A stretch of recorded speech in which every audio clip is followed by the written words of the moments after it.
Ce qui fait débat en Espagne, c'est la façon dont le décompte est fait. Les explications de Mathieu Taillac à Madrid.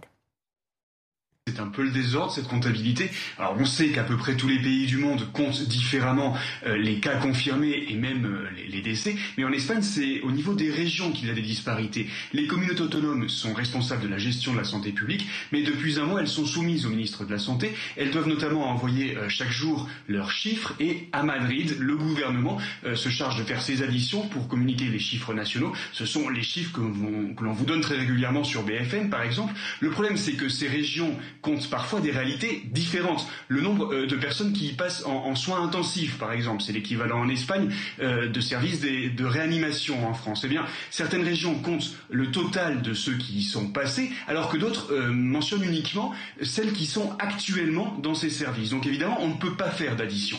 Plus gênant encore, la Catalogne s'est mise subitement à compter dans le nombre de morts des personnes qui n'ont pas passé le test mais qui simplement présentaient les symptômes du coronavirus. Donc automatiquement, cela a multiplié par 2 le nombre des victimes dans la région. C'est peut-être un chiffre plus proche de la réalité, mais ce n'est pas ce que recommande l'OMS.